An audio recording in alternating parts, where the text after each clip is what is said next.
PDP ने आज जो चेयरपर्सन है वक्फ बोर्ड की, उनके अगेंस्ट वी आर ट्राइंग कि एक एफआईआर रजिस्टर हो। लॉ जो है कश्मीर में वो उल्टा चल रहा है, इन्वर्सली चल रहा है, क्योंकि उन इनोसेंट लोगों को पकड़ा गया है जिनका कोई कसूर नहीं था, जिनका कोई दोष नहीं था। सरकार से भी यही सवाल है कि आप ये कैसे होने दे सकते हैं कि जो इनोसेंट लोग हैं उनको पकड़ा है आपने। हमेशा कश्मीरियों को आप सूली पे चढ़ाना चाहते हैं, हर एक इश्यू आप नेशनलिज्म वर्सेस कश्मीरीज कर देते हैं। आप अपनी ईगो को बड़ा बना रहे हैं, खुदा ना खास्ता अल्लाह ताला से बड़ा आप करना चाहते हैं।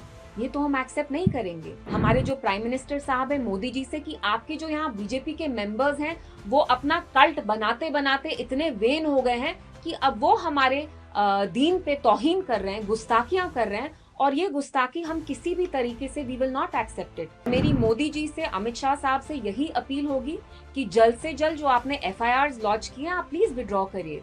अगर एम्बलम के बदले कुछ और भी वहां प्लैक पे होता तो इन लोगों का वही रिएक्शन होता, बजाय इसके कि आप हमारे जज्बात समझे, हमारे रिलीजियस सेंटिमेंट समझे, आप ऊपर से हमें ही पुलिस थाने में लेके हमारे अगेंस्ट एफआईआर कर रहे हैं।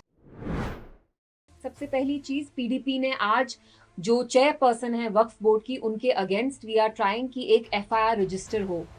हम पहले निगीन पुलिस स्टेशन गए, उसके बाद हम हजरतबल पुलिस स्टेशन गए, अभी तक हमें पॉजिटिव रिस्पांस नहीं मिला है।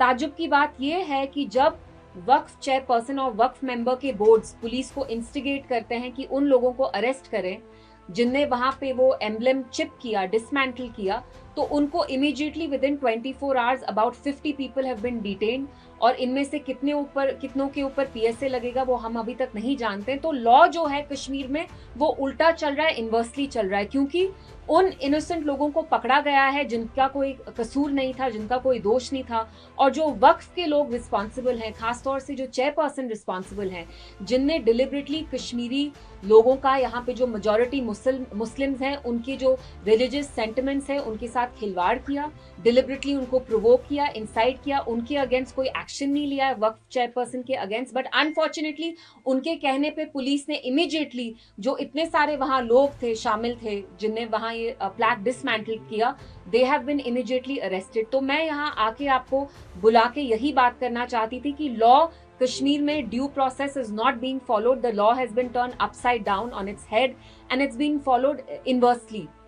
सो आपको यहाँ बुलाने का यही मकसद था, और मेरी यहाँ एडमिनिस्ट्रेशन से सवाल है, सरकार से भी यही सवाल है कि आप ये कैसे होने दे सकते हैं कि जो इनोसेंट लोग हैं उनको पकड़ा है आपने, बजाय इसके कि जो वक्फ की चेयरपर्सन है जिनने इतनी बड़ी वहां तौहीन की, गुस्ताखी की। The point is not about emblem, please don't make it about patriotism, don't make it about nationalism, you are conflating it and deliberately आप इसको एक नेशनलिज्म का रंग दे रहे हैं। दिस इज अबाउट आवर दीन। इस्लाम में कुछ चीजें बहुत स्ट्रिक्टली प्रोहिबिट की जाती हैं। सबसे नंबर 1 पे आता है आइडल वर्शिप, यानी बुत परस्ती, यानी आप किसी भी चीज को डिपिक्ट नहीं कर सकते हैं श्राइन्स में, मॉस्क में, दरगाह में।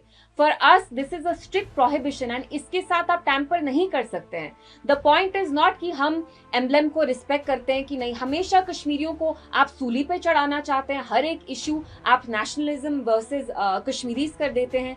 This is not about the emblem, it's about where you had placed the emblem. The Waqf board should have known better. She herself, the chairperson, is a Muslim. All the members in the Waqf board, it comprises entirely of Muslims. What is shocking is the fact that they did this despite the fact that they know our religion. क्या उनको इस्लाम का इल्म नहीं है, हमारे दीन के बारे में पता नहीं है? इसलिए यहाँ पे आपको बुला के हम इसी के बारे में बात करना चाहते थे। क्योंकि 2 दिन पहले बाबू जी ने एक ब्रीफ बात इसमें अच्छी कही है कि जितनी भी यहाँ सरकारें आई, चाहे नेशनल कॉन्फ्रेंस थी, मुफ्ती साहब का दौर था, अपने हिसाब से उन्होंने बेहतरीन काम किया, लेकिन किसी ने अपने आप को प्रोजेक्ट नहीं किया, हमने ये किया। आज एक ऐसी जगह को, गलती तो दूर की बात है, सोचना भी इस जगह के बारे में, सेंटिमेंट्स हर्ट होते हैं। इसी लेडी ने थर्सडे को पखरपोरा में सेम इसी तरह की इनॉग्रेशन की, वहाँ बीच में वक्फ बोर्ड का लोगो था, कोई एम्बलम नहीं था। यहाँ पर जो in front of United nation shrine है हज़रत याकूब साहब की, वहाँ पर भी एक इनॉग्रेशन हुई है, सिर्फ वक्फ बोर्ड का लोगो, कोई एम्बलम नहीं। दरगाह एक ऐसी जगह है जहाँ लोगों के सेंटिमेंट जुड़े, क्या हम कह सकते हैं डेलिबरेटली अटेम्प्ट था? Of course. और देखिए, मैं इनसे कहना चाहती हूँ, जो हमारे मॉस्क हैं, दरगाह हैं, वो आपका कोई वैनिटी प्लेग्राउंड नहीं है कि आप उसमें अपने आप को चाहें कि लोग आपको वर्शिप करें। जो वक्फ की चेयरपर्सन है, हमने खुद देखा पिछले हफ्ते उनने अपनी ताजपोशी करवाई हजरत बल में। यहाँ इतने सारे चीफ मिनिस्टर्स आए हैं, गए हैं, प्राइम मिनिस्टर्स रहे हैं। आप मुझे एक पिक्चर दिखाइए जब किसी की ताजपोशी हुई है कि उनके सर पे किसी ने उनको क्राउन, मतलब like it's like she is being anointed as a queen. तो अगर आप वेन हैं, आप अपनी वैनिटी दिखाना चाहते हैं, अपने आप को सिरहाना चाहते हैं, तो आप दरगाह से बाहर करें।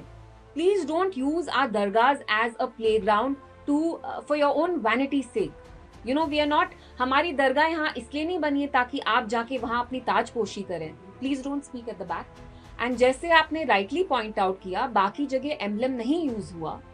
हम भी यहाँ आए हैं, पीडीपी की सरकार बनी है, एनसी की सरकार बनी है, मतलब आप अपनी ईगो को बड़ा बना रहे हैं, खुदा ना खास्ता अल्लाह ताला से बड़ा आप करना चाहते हैं।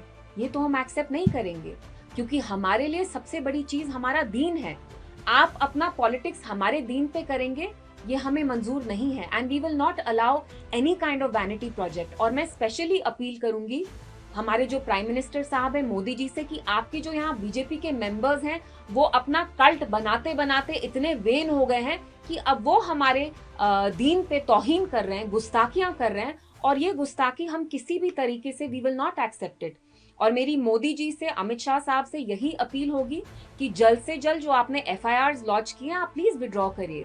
कश्मीर में आप बार बार ऐसी चीजें कर रहे हैं जिसकी वजह से यहाँ के लोगों के साथ जो एलियनेशन है आपका, जो प्राइम मिनिस्टर साहब कहते हैं दिल की दूरी और दिल्ली की दूरी, वो बढ़ रही है। अगर आप ये दूरियां कम करना चाहते हैं तो इमीडिएटली ये जो 50 लोगों के अगेंस्ट आपने FIR रजिस्टर किया है, डिटेन किया है, please withdraw that immediately. And जो वक्फ की चेयरपर्सन है, and FIR should be launched against her and she should immediately be terminated from her position as the Waqf chairperson. क्योंकि जो FIRs अभी तक हुआ है, अब हम आगे क्या एक्सपेक्ट कर सकते हैं? क्योंकि दरगाह से बढ़कर के कश्मीर के लोग इसको मदीना तो सानी के नाम से जानते हैं, तो क्या ऐसे कुछ मुहरिकात एक्सपेक्टेड होंगे और फ्यूचर में, क्योंकि दरगाह तक ही पहुंच गए हैं। देखिए आगे एंटी नेशनलिस्ट भी कहा कि बोला एम्बलम किसी भी जगह जा सकता है, ये हमारा रेस्पेक्टेबल चीज है। और नहीं, it is not about the emblem. Kashmir में, जम्मू कश्मीर में कितनी इनॉग्रेशंस हुई हैं, कितने प्लैक्स लगे हैं, कितने ये लगे हैं इनॉग्रेशन के जो बोर्ड्स होते हैं, लेकिन दरगाह के अंदर अगर आप इनॉग्रेशन बोर्ड लगा रहे हैं, सबसे पहले आपको दरगाह में भी क्रेडिट लेना है, फिर ऊपर से आपको एक एम्बलम लगाना है। It is not about the Indian emblem, it is about the fact that in Islam any kind of physical depiction, representation, idol worship, carving, the physical representation, manifestation of living beings, animals is banned. It is prohibited. हमारे दीन में इसको शिर्क कहा जाता है। ये सबसे बड़ी तौहीन है, गुस्ताखी है। अगर एम्बलम के बदले कुछ और भी वहां फ्लैग पे होता तो इन लोगों का वही रिएक्शन होता, बजाय इसके कि आप हमारे जज्बात समझे, हमारे रिलीजियस सेंटिमेंट समझे। आप ऊपर से हमें ही पुलिस थाने में लेके हमारे अगेंस्ट FIR कर रहे हैं। जो चेयरपर्सन है उसके अगेंस्ट कोई इंक्वायरी नहीं हो रही, वो प्रेस कॉन्फ्रेंस देती है और विद इन 24 आवर्स आप उनके ऑर्डर्स पे, वो कौन है? Have people elected her? Is she an MLA? Is she an MP? Is she an elected member of any house here? She is not. So I appeal to the prime minister कि prime minister साहब, आपने हमेशा कहा है दिल की दूरी और दिल्ली की दूरी। दिल की दूरी और दिल्ली की दूरी यहाँ ऐसे दूर नहीं होगी कि आप हमारे दीन के साथ यहाँ पे ऐसा खिलवाड़ करेंगे, गुस्ताखी करेंगे। Please immediately have this woman removed. We cannot encourage such kind of vanity projects. So do you think National Conference demand is genuine that this lady should be stepped down as soon as possible? Well, I don't know about the National Conference because they say one thing and they do something else in practicality. But as far as the PDP is concerned, our party members have approached 2 police stations since morning, and I must place it on record that the police, Jammu Kashmir police, is extremely apprehensive. They don't want to file an FIR against her. And if they fail to do that, if they fail to discharge their duties, then we are going to be approaching the Honorable Court. We'll be approaching them very soon.